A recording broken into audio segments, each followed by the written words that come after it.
Right now at 6 on this Saturday, a long debated body of water in Putnam County is once again at the center of a growing conversation across the First Coast. Thank you for joining us today at 6. I'm Anthony Austin.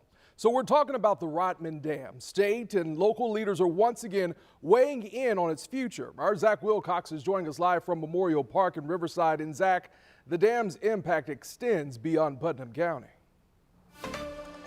Yeah, Anthony, that's because the dam has everything to do with the St. Johns River and the health of the St. Johns River, which runs all throughout our viewing area. And keep in mind that this dam was built back in the 60s. At the time, it was a plan to build a canal that would run across the state of Florida. That plan was scrapped just a couple of years later, but the dam stayed there, and it created the Rodman Reservoir. Now, proponents for removing the dam believe it would restore the Ocklawaha River, which would pump fresh water into the St. Johns and impact really this entire area.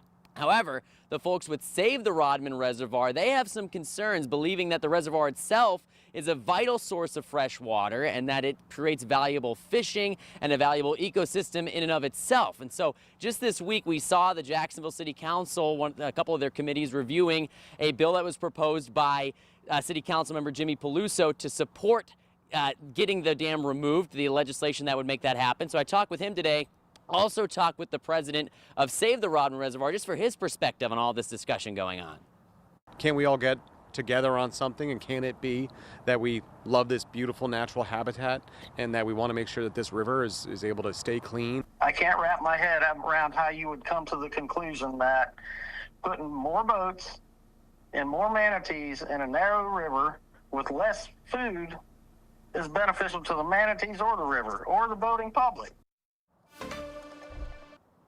Yeah, so we saw it discussed here in Jacksonville this week and in Tallahassee. It passed its second committee at the House level, so it's going to hit the House floor here eventually. And if it goes through that, it will go to the governor's desk. Now, we have seen in the past that the governor has line item vetoed this funding, even though it's passed through state leaders. So it'll be interesting to see if the governor, when he gets to review it this year, if it comes to that, if he will veto it again or if he's had a change of heart when it comes to the river here and the dam. In Riverside, Zach Wilcox, First Coast News, on your side.